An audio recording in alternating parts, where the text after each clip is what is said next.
What's going on? What's going on, man? It's your boy Richard Faye TV, man. We back in the building. We back working. You know the work never stop. I got a special guest in the building for y'all. My main man, Bangem Bugg, man. Pop the shit, dog. What up, man? This Bangem Bugg representing the west side of Tuscaloosa, Alabama. I'm chilling with Rich Face, so trying to let y'all know what's going on. So let's get it, man. I really appreciate the effort you've been putting in your work this year. Well, how you've been dropping, and you've been rapping for a year now, right? Now I've been rapping like 10, Okay. but in the last 7, 8 months I started taking it serious. Yeah, because according to all your social media platforms and where you drop your music at, you look like you've been doing it for about a year. So you've been putting out music for a year now, right? But you've been on These Folks Next. You got over 30 performances. So let's talk about the performances, man. How did you get so many performances, and how has that benefited you as an artist? Well, it's like, when you go to these open mics, you get the other artists' Instagram. So once you see what other artists doing, you be like, hey, let me go do a show, what they doing today. So that's how, how I got on my shows or whatever. So just following other artists. If they on the show, if I got time to do it, I go do it. So that's dope. That's dope. So they've been working for you for the most part, though, right? Yeah. That's dope. But then, when you find out all the platforms for the open mics, you don't have to do that no more. Yeah. But I mean, I feel like open mic. I'm sorry, man. I feel like open mic is a good way to market yourself as an artist, because not only do you just advertise yourself on social media, you know what I'm saying? Like, look at my music, but with open mic, you advertise yourself and you show them what you do. So they see you perform, they hear your music, and they watch you do it. So it's more better for them to see you do it, because they be like, okay, well, I watch this man perform. This nigga really is. So I like that. So I'm gonna buy into it. So I don't like it. Open mics are still good in certain ways. It's a balance though, because some of them. I remember I went to one. The guy basically said, he's like, ain't no opportunities here. Basically, you ain't getting no record deal. So basically, you just practicing. So I'm like, that's a waste of time to keep coming back there. They did do interviews there, but for the most part, it was a waste of time. So you do want to see if it's gonna be sometimes it's A&Rs or people who in the music industry at these open mics. So and you want to put most of your work in on the internet, and because I cut back on my open mics, because I was doing like 3 or 4, and I just started doing 2 because I'm sleeping 2 or 3 hours. Yeah. I'm damn near falling asleep at the open mic, so I had to cut it back some. That's real work. So you're originally from Tuscaloosa, Alabama, right? Yeah. So when did you move to Atlanta? I came here in 2009. I actually transferred from my job when I was, because I wanted to do music then, but I just stopped. I just started chilling. So then probably about 8 months ago, I was like, let me just put in some work and invest in this music, because it's really I'm investing in females, and it's really a bad investment. You ain't getting no return on it. They always leaving and saying fuck you. Yeah. So I was like, let me just put all this energy into music and make something happen. Yeah, so that's why you moved to Atlanta. Yeah. All right, that's dope. So what are some things you experienced living in such a historical city like Tuscaloosa, Alabama? I wouldn't say. I just growing up is basically learning how to fend for yourself, and trying to deal with the right people, because you got a lot of people pretending to be your friends, and my dad was around, so he pretty much told me what to look out for. But as far as historic, I ain't really into history and all that kind of stuff. Yeah, I understand that. So what are some things you learned as a child? Well, what are some things you learned in your childhood life that you still use today as an adult? Something I learned as a child. As far as what? What are some morals? What are some things you learned? You know what I'm saying, as a child growing up, that the same morals you still use to this day as an adult? I guess it'll be more as far as your character. Just being it's just you got to be yourself at all times, and you got to tell the truth, and most people are not going to want to be around you if you tell them the truth. They feel because I was dating this one girl. She said I was abusive because I was telling her the truth. Mm-hmm. So it was I can't be fake and phony around you to make you feel comfortable. So if you got to get away from me because I'm telling the truth, then we don't need to be around each other. Yeah, so just be yourself, man. I feel that. So how does that ties in with who you are as an artist?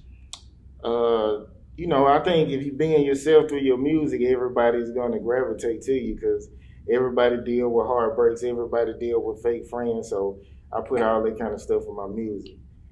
But as far as my single, my make it bounce. Everybody like to dance and shake their ass too. So I wanted to put that out first. It's going crazy. Yeah, it's going crazy, and I'm glad you brought that up. So you're originally from Tuscaloosa, Alabama. We said that multiple times. So I looked this up. The population in Tuscaloosa, Alabama, is like at 100,000 right now. You know what I'm saying? A little bit above that, but right at that. Your song has over 180,000 K views. 190. 190. It's at 90 right now, but roughly, 190. You know what I'm saying? It seemed like you got your whole city messing with you, man. How did you do that, man? How did you market your music that way, and how did you put yourself out there like that? You share it, you constantly share it. You got to do it like you doing an open mic. You constantly share. You can buy sponsored, ads on all these social outlets or whatever. So it's just putting in money, doing it that way, man. That's real. That's real. So how does it feel getting those type of numbers with your first official video? It feels good, man. I'm really I want to hit millions. You know what I'm saying? I'm trying to go past these 100 and 200,000. I'm trying to hit millions. So hopefully, the right people start hitting my phones. You know what I'm saying? Hopefully I can start getting, book paid shows or whatever. That's on the way. That's on the way, man. Because your numbers, you're doing pretty well when it comes to like marketing and putting your music out there. Them open mics is working out well for you. That's why I say it's better to go out and market yourself because people can actually follow you and then start watching your stuff because they actually seeing you in real time and seeing you in person. You know what I'm saying? So as always, you are an entrepreneur. You deal with trucks. You're a truck driver. How did you get into that business? I've been driving for a long time, so I'm starting a business now. Like one of my partners, he was like basically saying, he was like, man, we need to boss up for real. Yeah. So I was like, I might as well go on, start my company up. So I got it's gonna be like a hot shot company with like a Dodge 3500. I'm gonna be pulling like a 40-foot trailer. So just picking up stuff around the country.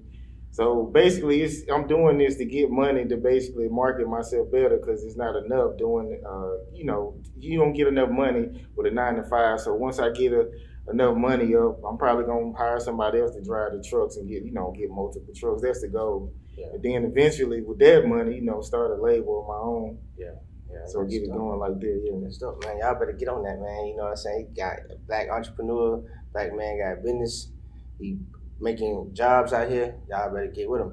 So, man, why music, though? Why you choose music? You already got something going on with trucking, and that should be successful for you. I'm pretty much sure it is. Why did you choose music?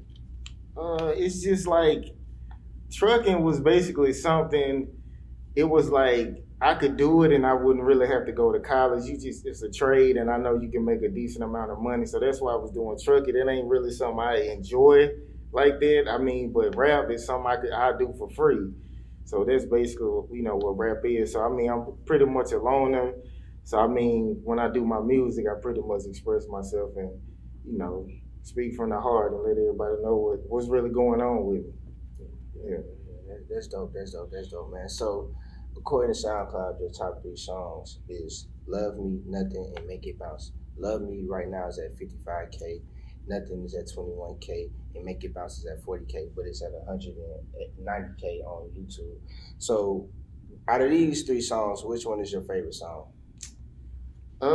Actually, the Nothing song is one of my favorites because it's like, it just feels good, and it's like I'm really speaking from the heart on that song because it's like from a relationship. So I pretty much like that song the best, but Make It Bounce is like it get everybody hyped up. Yeah. So I really enjoy performing that Make It Bounce. Yeah. So walk us through your steps of creativity when it's time when you're in the studio and you can record and you can make a hit song. Well, my process is basically I let the beat tell me what to say. You get what I'm saying? So, if sometimes it could take me like 5 minutes, or sometimes it could take me a week. Actually, for that Nothing song, it took me like 15 minutes to come up with the bass or the hook. But then, like as time was going by, but right before I was going to the studio, I was like, oh, it'll sound better if I put this and say this way. You know what I'm saying? So basically, I let the beat talk to me. On the hooks, and I just say what I feel to, on the verses or whatever. So Pretty simple. That's dope. That's dope, man. So you've been doing music for 10 years, but you've been taking it serious and being consistent with it this last year past, right? And according to your YouTube, you have over 200,000 views right now. You've been having a YouTube account since February the 10th, the 9th. You made it. Yeah, February. February. So you've been on their ass, man. You've been on their neck. So what do you see yourself going? In 2020 and 2025, 5 years from now. Well, next year, once I get my trucking business up, off the ground, I can basically be a boss, have people working for me, and I can start my own label and basically take off with this music shit. I mean, I really want to do like a 5-year run or something, and then basically like sign people and let them, do all this work and doing shows and going overseas. Let them do all that shit, man. Yeah. Man, you're going in a good direction with your music thing, man. What you're doing with your entrepreneurship, with your trucking, and your music got a good thing on your hands, man. So how could these people find you and just follow your story and just stay up with you? Well, you can my Instagram is Bangem Bugg, and I got a Linktree link in my bio, and it's gonna take you to like everything I got going on. Your merch. Oh yeah, I do merch too. Yeah, how you get that going? I just went on the internet trying to find a good spot to like create some merch, and I might go to like some type of app and like create some type of logo or something. Then I go to Teespring and put it on the shirt and put it up for sale. Free game. It's always free game here at Richard Faye TV, the real TV, man. I appreciate you for pushing up on us, man. Is there anything you want to say before you slide? Just on my Make It Bounce video, I'm trying to hit millions, so go to my YouTube, Bangem Bugg, subscribe, comment, like, share. And I mean, when you do it to my video, I check out your stuff and do the same thing, so fuck with it. Yeah, man, we gotta help each other out. We gotta help each other get to the next level. I'm gonna have the link of the video and your merchandise under this interview on YouTube, so you're gonna be straight on that. Thank you for coming through, man. I really appreciate you. It's your boy, Richard Faye TV. We out.